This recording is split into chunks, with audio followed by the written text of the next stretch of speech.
देखो भाई, 12th class का हम जो है ना 5th चैप्टर में पढ़ रहे हैं, वो भी एलिमेंट के मैथ में से। और अभी तक हमने जो है ना सिर्फ 5.1 जो आपकी एक्सरसाइज है वो हमने कंप्लीट की है भाई। और आज हम पढ़ेंगे 5.2। जो आपकी एक्सरसाइज 5.2 है ना, इसकी आपकी शुरुआत होती है भाई inverse of A square matrix. यानी अगर आपके पास कोई स्क्वायर मैट्रिक्स है तो उसका इनवर्स आप कैसे फाइंड आउट करोगे।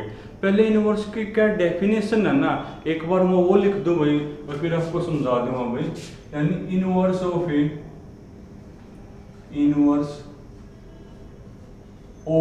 ए स्क्वायर मैट्रिक्स में स्क्वायर मैट्रिक्स। देखो इनवर्स की क्या डेफिनेशन है भाई, पहले मैं लिख दूं एक बार फिर समझा दूंगा। देखो आपको ये को let A be any square matrix, let A be any square matrix of order N.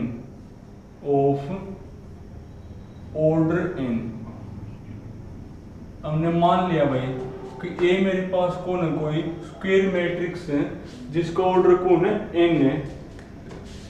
If A is the या फिर आप ऐसे लिख दो भाई इनवर्स ऑफ स्क्वायर मैट्रिक्स। ए हमने क्या मान ली, कोई स्क्वायर मैट्रिक्स हमने मान ली जिसका ऑर्डर कौन है भाई, एन है। तो if there exist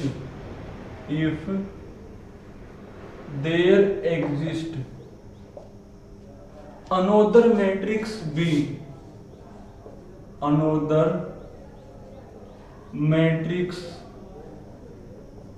B of same order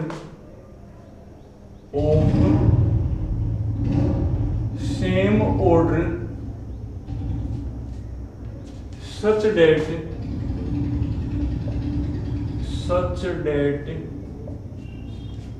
कि चाहे आप A इंटू बी करो और चाहे आप B इंटू ए करो, वो इक्वल हो। और किसके इक्वल हो भाई, आइडेंटिटी के इक्वल हो। तो then B is called inverse of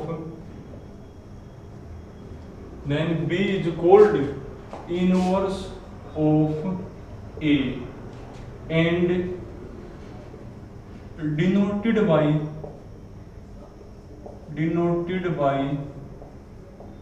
इस तरह कराएंगे डिनोट भी। देखो समझ लो एक बार क्या कहा है। पहली बात तो जो इनवर्स है ना वो आप स्क्वायर मैट्रिक्स का ही निकाल सकते हो। अब इनवर्स की क्या डेफिनेशन है भाई, वो आपको ये को है, मान लीजिए आपके पास कोई स्क्वायर मैट्रिक्स है और इसका आपको इनवर्स फाइंड आउट करना है। तो डेफिनेशन आपको क्या कहती है, अगर आप एक मैट्रिक्स B ढूंढ पाओ, यानी इफ देयर एग्जिस्ट, यानी एक स्क्वायर मैट्रिक्स B जो ऑर्डर A का है ना वही ऑर्डर B का हो।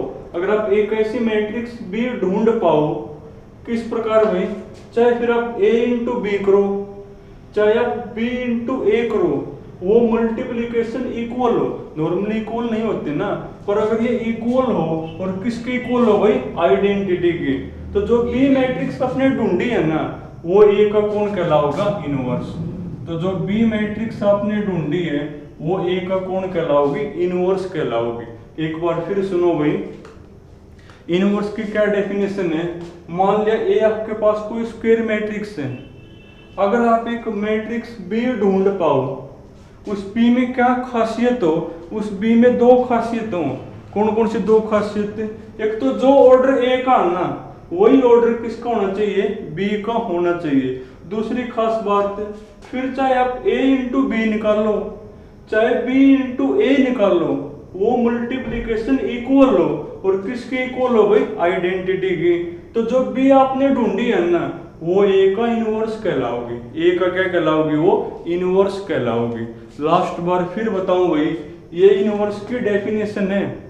कि अगर आपके पास ए कोई स्क्वायर मैट्रिक्स है, अगर आप एक मैट्रिक्स बी ढूंढ पाओ यानी आपको ए का इनवर्स निकालना है, ए आपके पास कौन है, कोई स्क्वायर मैट्रिक्स है और उसका इनवर्स आपको फाइंड आउट करना है, तो उसका इनवर्स कौन होगा भाई। अगर आप एक मैट्रिक्स बी ढूंढ पाओ, उस बी में दो खासियत हो, जो आपने वो बी ढूंढी है ना, उस बी में दो खासियत हो। पहली खासियत, जो ऑर्डर ए का है ना वही ऑर्डर किसका हो, बी का। दूसरी खास बात, फिर चाहे आप ए इंटू बी करो चाहे बी इंटू ए करो, वो इक्वल हो और किसके इक्वल हो भाई, आइडेंटिटी के। तो जो बी आपने ढूंढी है ना वो ए का कौन कहलाओगे, फिर इनवर्स कहलाओगे। कर लोगे, ये डेफिनेशन होती है किसकी भाई, इनवर्स की। उसके बाद एक यहाँ से फिर प्रॉपर्टी भी बन जाएगी। देखो क्या प्रॉपर्टी बनेगी, यानी जहां पर आप बी है वहां ए इनवर्स लिख पाओगे, तो इसमें जहां पर भी बी है वहां लिखो ए इनवर्स, तो आपका बनेगा A into A inverse equal to, जहां भी बी लिखो A inverse into A equal to कौन, आइडेंटिटी। तो एक प्रॉपर्टी भी बनेगी। क्या प्रॉपर्टी बनेगी भाई, अगर आपके पास ए कोई स्क्वायर मैट्रिक्स है और आप उसकी मल्टीप्लाई उसके इनवर्स के साथ करो या इनवर्स के मल्टीप्लाई उसके साथ करो, वो हमेशा आइडेंटिटी आएगी। क्या आएगी आपकी, वो आइडेंटिटी मैट्रिक्स। मतलब आप इसको याद ऐसे करोगे, अगर आप किसी भी मैट्रिक्स के जो मल्टीप्लाई है ना उसके इनवर्स के साथ करोगे तो किसके इक्वल होगी, वो आइडेंटिटी के इक्वल आपकी वो आएगी भाई। कर लोगे प्रॉपर्टी याद। एक प्रॉपर्टी और होती है भाई, देखो क्या प्रॉपर्टी है वो, ये प्रॉपर्टी है भाई, किसी भी मैट्रिक्स के इनवर्स का इनवर्स, किसी भी मैट्रिक्स के इनवर्स का इनवर्स वापिस वही मैट्रिक्स होती है। यानी अगर आप किसी मैट्रिक्स का दो बार इनवर्स निकालोगे ना तो वापिस वही मैट्रिक्स आ जाएगी। एक ऐसी प्रॉपर्टी आपने ट्रांसपोज में भी पढ़ी थी। ट्रांसपोज में क्या पढ़ी थी, अगर आप किसी मैट्रिक्स का दो बार ट्रांसपोज निकालोगे तो वापिस वही मैट्रिक्स होगी और वही सेम टू सेम आपकी इनवर्स में भी होती है। कि अगर आपके पास ए कोई मैट्रिक्स है उसका आप दो बार इनवर्स निकाल दोगे तो वापिस कौन आ जाएगी भाई, वही वाली मैट्रिक्स आ जाएगी। ये दो प्रॉपर्टी आपको याद करनी है। एक चीज और यहां से हो जाएगी आपकी भाई, एक बार आप जो है ना इसके अंदर दोनों साइड इनवर्स लेना, दोनों साइड इनवर्स, इस साइड तो क्या बन जाएगा, इस साइड तो ए इनवर्स का इनवर्स बन जाएगा और इस साइड कौन हो जाएगा, बी का इनवर्स हो जाएगा। इस साइड कौन होगा भाई, बी का इनवर्स। अब इनवर्स का इनवर्स मतलब वापस वही मैट्रिक्स, यानी ए इक्वल टू कौन आ गया, बी का इनवर्स।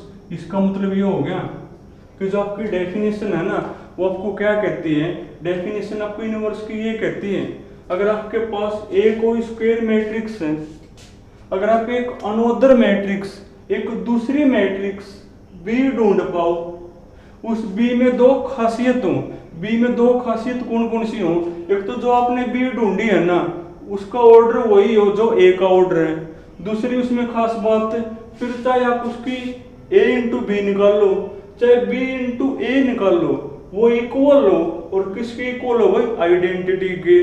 तो जो बी आपने ढूंढी है वो ए का कौन कहलाओगी, इनवर्स, और ए कौन होगी, बी का इनवर्स होगी। यानी दोनों बातें बोल सको, ए का इनवर्स बी होगी और बी का इनवर्स कौन होगी, ए होगी।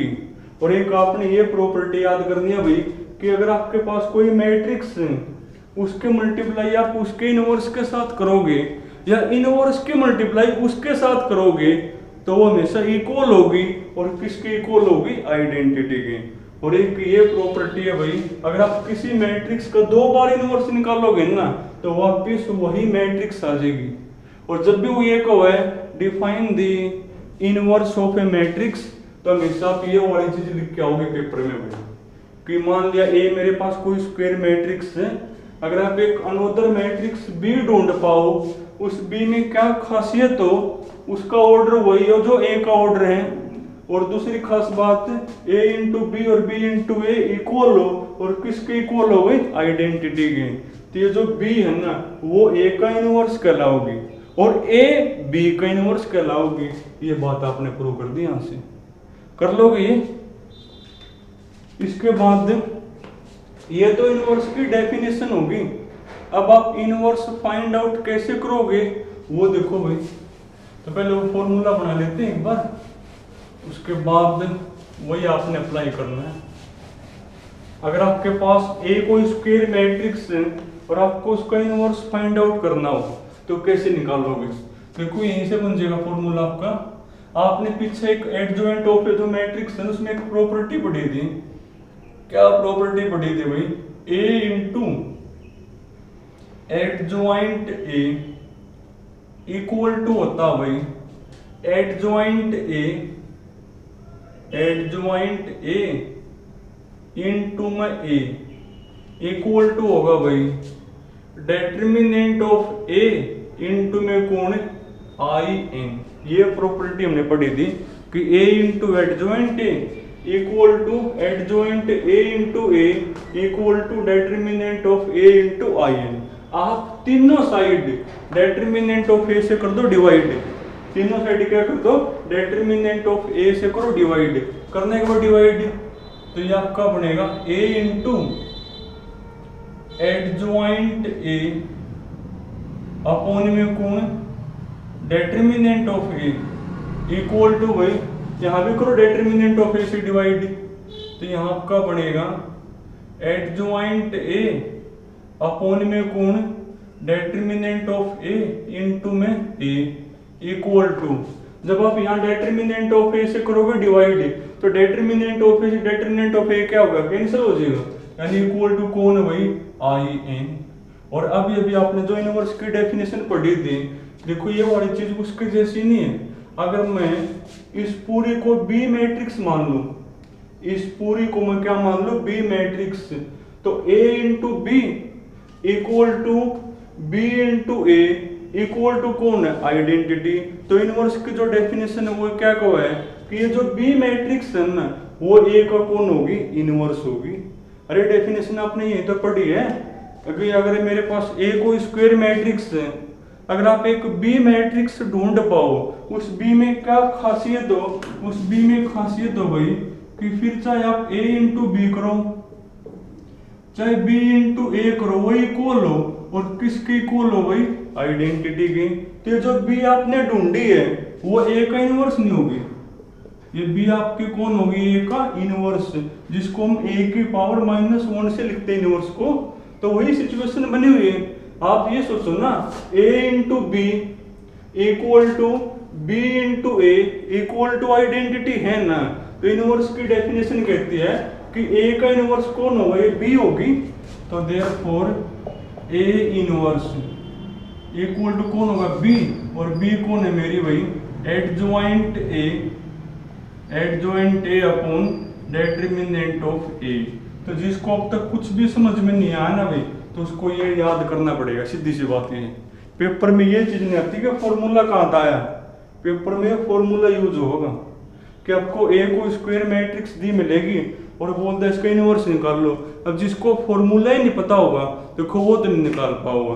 तो फॉर्मूला क्या होता है भाई एडजॉइंट ऑफ ए अपॉन में कौन है डेटर्मिनेंट ऑफ ए। अगर पेपर में कहो है define the inverse of A matrix तो आप वो डेफिनेशन लिखोगे।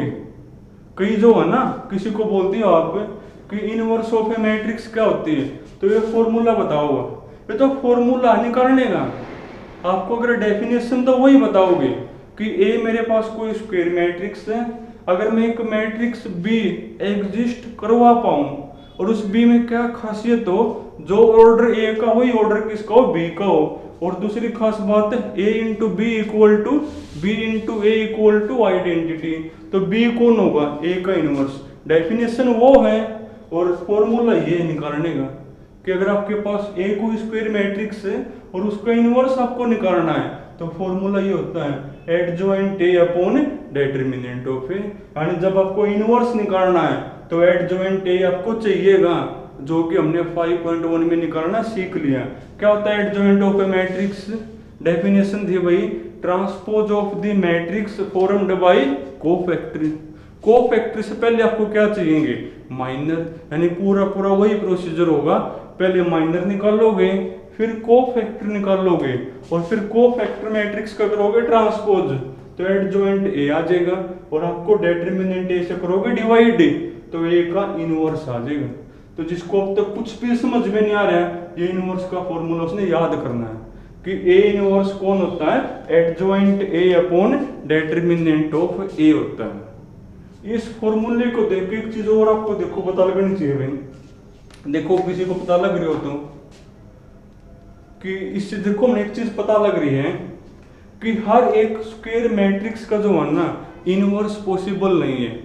आप हर एक, मान लें मैं आपके सामने कोई भी स्क्वायर मैट्रिक्स लिख दूं और मैं कहूं इसका इनवर्स निकाल लो, तो ऐसा कोई जरूरी नहीं कि आप हर किसी का इनवर्स निकाल पाओगे।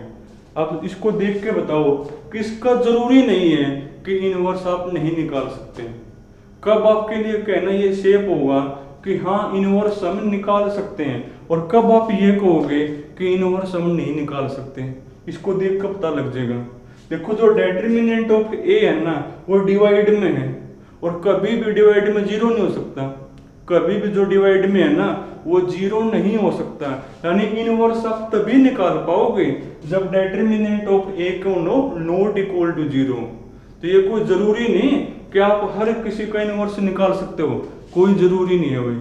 कब आपके लिए कहना शेप होगा कि हाँ इसका इनवर्स आप निकाल पाओगे, कब भाई, जब डिटरमिनेंट ऑफ ए को नॉट इक्वल टू जीरो, क्योंकि डिवाइड में है।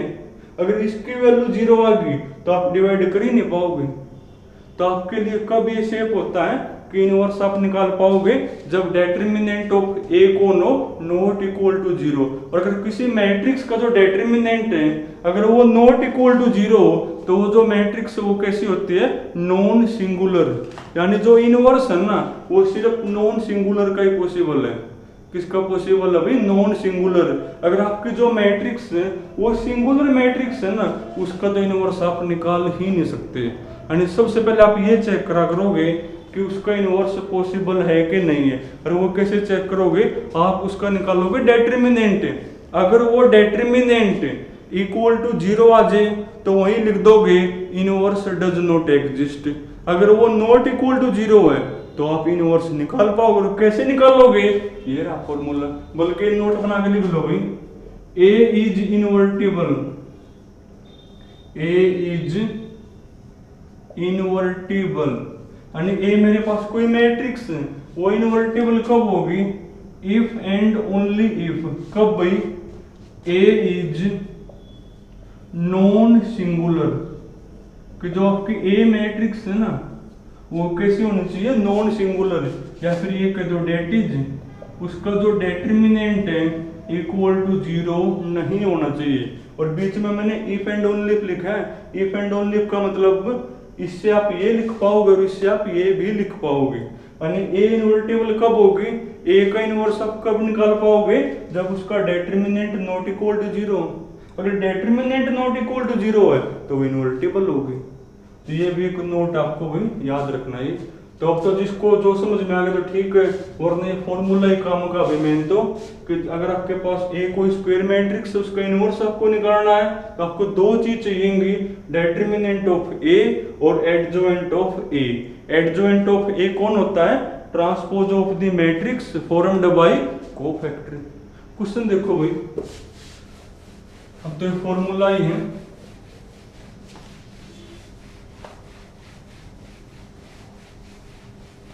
देखो जो फॉर्मूला है ना यहाँ साइड में लिख दूंगा भाई, ए इनवर्स का फॉर्मूला। यानी अगर आपके पास ए कोई मैट्रिक्स है तो उसका इनवर्स आप कैसे निकालोगे, तो फॉर्मूला आपका भाई एडजॉइंट ऑफ ए अपॉन में कौन, डिटरमिनेंट ऑफ ए।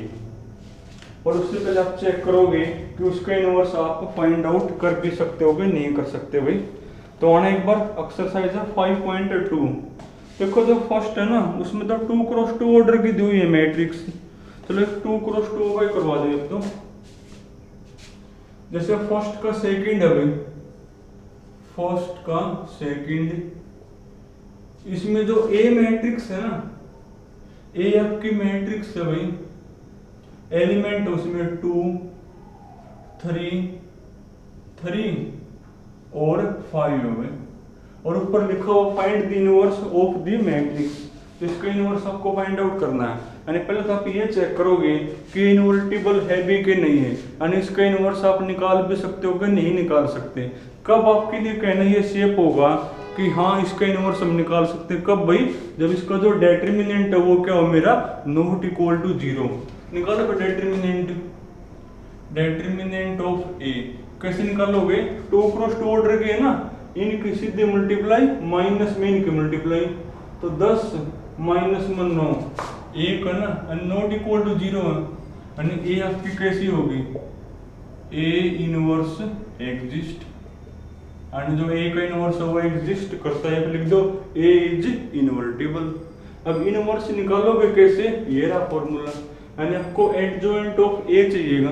क्या होती है एडजॉइंट ऑफ ए की definition, transpose of the matrix formed by cofactor, यानी पहले आपको माइनर चाहिए तभी कोफैक्टर होंगे, तो पहले माइनर निकाल लो, तो 4 माइनर में, तो माइनर ऑफ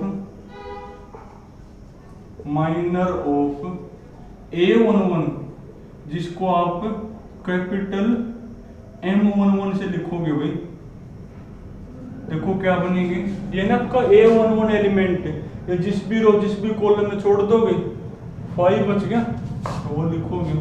उसके बाद माइनर ऑफ A12 जिसको आप कैपिटल M12 से लिखोगे, है ना मेरा A12, जिस भी कॉलम उसको छोड़ दोगे, इसका निकालोगे डेटर्मिनेंट, अब एक एलिमेंट है जिसका वो खुद ही होगा 3 बनेगा भाई। माइनर ऑफ A13, तो M1 ना A13 तो है नहीं, अब A21 पे आ गए भाई, जिसको आप लिखोगे M21 से लिखोगे, ये ना आपका A21 जिस भी कॉलम में छोड़ दो 3 बनेगा उसका भाई। उसके बाद माइनर ऑफ A22 जिसको आप M22 से लिखोगे, ये मेरा A22 जिस भी कॉलम में छोड़ दोगे तो 2 बनेगा भाई। माइनर तो आ गया अपने, अब माइनर से कौन आ जाएंगे मेरे, कोफैक्टर आ जाएंगे, तो 4 कोफैक्टर में, तो कोफैक्टर ऑफ A11 जिसको आप कैपिटल A11 से लिखोगे, और वो आपके माइनर से ही आ जाएंगे, सबको पता है बेस, दोनों का सम E1 है तो जो माइनर है वही कोफैक्टर होगा, दोनों का सम ऑड है तो साइन चेंज करना है। अब 1 और 1 2 E1 है ना, और जो माइनर है वही कोफैक्टर हो जाएगा। कोफैक्टर ऑफ A12 जिसको आप कैपिटल A12 से लिखोगे, 1 प्लस में 2 3 ऑड है ना, तो साइन चेंज होगा, यानी माइनस का 3 बनेगा।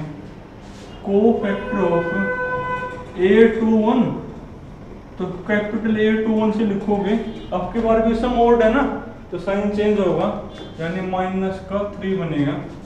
कोफैक्टर ऑफ A22 जिसको आप कैपिटल A22 से लिखोगे, सम E1 ना, 2 और 2 4 E1 है, तो जो माइनर है वही कोफैक्टर होगा, 2 आ गया, तो सबके कोफैक्टर आ गए, तो देयरफॉर एडजॉइंट ऑफ ए, क्या डेफिनेशन है भाई, transpose of the matrix formed by cofactor, तो लिखो सबके कोफैक्टर क्या है, 5 माइनस में 3 है, A21 का कौन है माइनस में 3, और A22 का कौन है 2।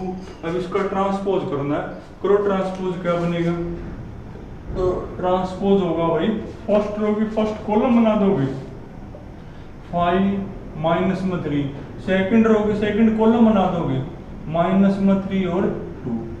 पर पेपर में आपने ये काम भी नहीं करना, क्या बेस बता था, अगर मैट्रिक्स सबकी 2 क्रॉस 2 ऑर्डर की हो और उसकी एडजॉइंट मैट्रिक्स सबको निकालनी है, तो सिर्फ क्या करना होता है भाई, जो ये वाले एलिमेंट है ना, जो आपके प्रिंसिपल डायगोनल के ऊपर एलिमेंट है, उनको तो आपस में इंटरचेंज कर दोगे, देखो इंटरचेंज ही तो हो रहे हैं, और जो ये वाले एलिमेंट है ना, इनके साइन चेंज करने हैं, और मैंने आपको पूरा ही करके दिखा दिया, तो पेपर में आप सीधा एडजॉइंट ऑफ ए लिख सको। तो एडजॉइंट ऑफ ए आ गया, तो इनवर्स कौन होगा, तो therefore A inverse formula 1 upon determinant of A, वो भी 1 इनटू में कौन एडजॉइंट ए, तो 5 माइनस में 3 और 2, अब 1/1 तो 1 और 1 मल्टीपल आई में लिखा होना लिखा बराबर बात, तो वही आ गया ए का इनवर्स। तो मैंने तो वो फॉर्मूला याद करना आपने भाई। एक 3x3 ऑर्डर का और देखो भाई,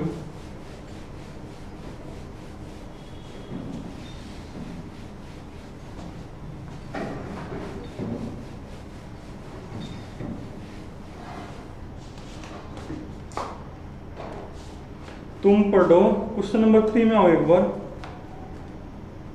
कोई सा कर लो, सारे बराबर बात है भाई। थर्ड का मैं आपको करवा दूं, जैसे थर्ड का सेकंड अपना भाई क्वेश्चन नंबर 3 और उसका सेकंड है भाई।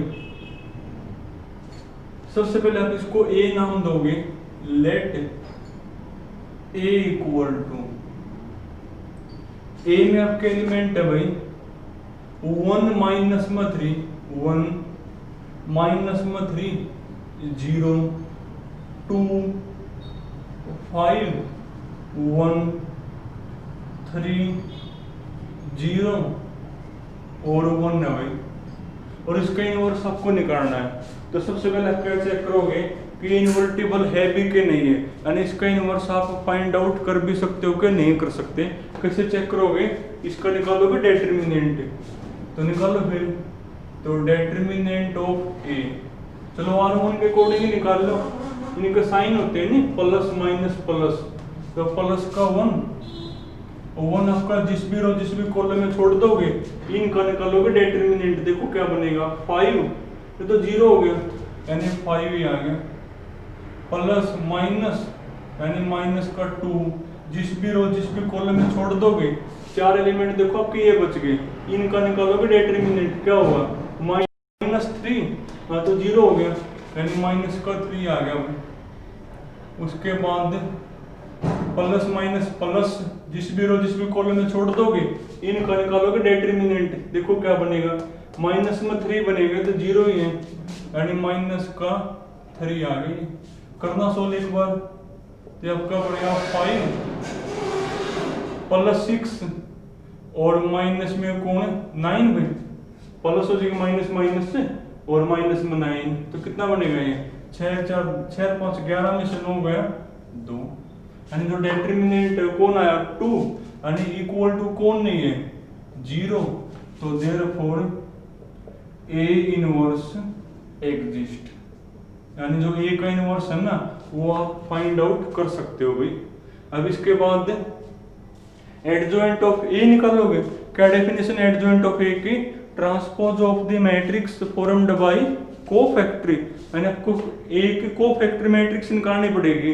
उससे पहले आपको फिर माइनर चाहिए ना, तो निकालो फिर माइनर क्या बनेगी मेरे भाई, यही लिख लें, उसके बाद बाकी चीज फिर वहां आ जाएगी आपकी, क्योंकि साइड तो फिर सारे नहीं आऊंगे नहीं, तो 4 माइनर भाई, तो 4 माइनर।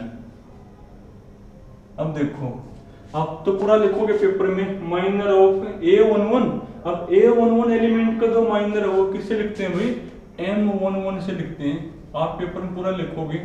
अब देखो जब डेटर्मिनेंट आपने निकाल रखा है ना, तो जो आपकी R1 रो है उसके तो जो माइनर है ना वो ब्रैकेट के अंदर लिखे हुए नंबर ही होते हैं, कई बार बता लिया भाई।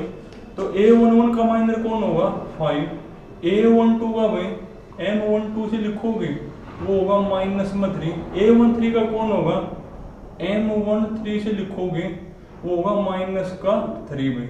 अब A21 का निकालो, जिसको M21 से लिखोगे, ये ना A21 जिस भी कॉलम में छोड़ दोगे, 2 × 1 2 माइनस में 3 यानी माइनस का 1 बनेगा। फिर माइनर ऑफ A22 जिसको M22 से लिखोगे, ये मेरा A22 जिस भी कॉलम में छोड़ दोगे, यानी ये और ये छोड़ दी, इनका निकालोगे डेटर्मिनेंट, क्या होगा, इनकी सीधी मल्टीप्लाई 1, ये तो 0 होगी यानी 1 नहीं आ गई। उसके बाद माइनर ऑफ A23 जिसको M23 से लिखोगे भाई, ये मेरा A23 जिस भी कॉलम में छोड़ दो, 4 एलिमेंट देखो आपके ये बच गए, इनका निकालोगे डेटर्मिनेंट, क्या होगा 1, तो 0 हो गया यानी 1 नहीं आ गया। उसके बाद माइनर ऑफ A31 जिसको M31 से लिखोगे, तो जिस भी कॉलम में छोड़ दो, 4 आपके ये बचे ना, निकालो माइनर क्या हुआ 0 माइनस में 15 यानी माइनस का 15 ही आ गया। फिर माइनर ऑफ A32 जिसको M32 से लिखोगे, ये मेरा A32 जिस भी रो जिस भी कॉलम में छोड़ दोगे 4 एलिमेंट देखो आपके ये बच गए, इनका निकालोगे डिटरमिनेंट क्या हुआ 0 प्लस में 9 क्योंकि एक माइनस अपनी तरफ थे तो 9 ही आ गए। देखो ये आपको आनी चाहिए भाई, सीधी सी बात है। तो थर्ड फोर्थ में आपने यही सीखे है ना, 4.1 में M33 है ना मेरा A33 जिस भी रो जिस भी कॉलम में छोड़ दोगे इनका आप निकालोगे डिटरमिनेंट क्या बनेगा 5 प्लस 6 हो जाएगा यानी 11 बनेगा।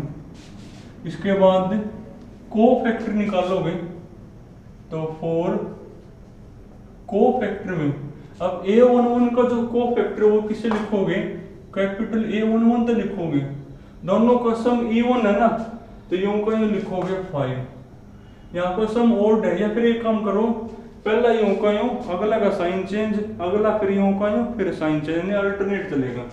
A12 साइन चेंज हुई माइनस का 3 प्लस का 3, A13 यूं का यूं लिखोगे अगला का फिर साइन चेंज होगा A21 माइनस 1 है प्लस 1, A22 फिर यूं का यूं लिखोगे क्योंकि सम E1 है ना 2 to 4 यूं का यूं अगले का फिर साइन चेंज A23 यानी माइनस में 1, A31 क्या होगा भाई यूं का यूं लिखोगे माइनस का 15 क्योंकि सम E1 है ना, A32 तो 5 ओड है ना तो माइनस का 9, A33 6 यानी यूं का यूं लिखोगे। तो सबके कोफैक्टर आपने निकाल दिए। तो एडजॉइंट ए कौन होगा भाई एडजॉइंट ए, तो एडजॉइंट ए आपके बनेगी transpose of the matrix formed by cofactoring. और अब के बार में जो है ना सीधा ट्रांसपोज करके ही लिखूं भाई कि एक क्वेश्चन करवा दिया, अगर आप इनको इस साइड से लिख दोगे ना इस साइड से तो ट्रांसपोज ही हो जाएगा सीधा 5 3 माइनस में 3 1 1 माइनस 1 उसके बाद माइनस का 15 माइनस का 9 और 11 ये एडजॉइंट ऑफ ए आ गई। तो ए का इनवर्स कौन होगा तो देयरफॉर ए इनवर्स वो होता 1 अपॉन डिटरमिनेंट ऑफ ए 2 है भाई इनटू में कौन adjoint of A, adjoint of A मेरा 5 3 माइनस में 3 1 1 माइनस में 1 माइनस का 15 माइनस का 9 और 11 ये हो गया भाई।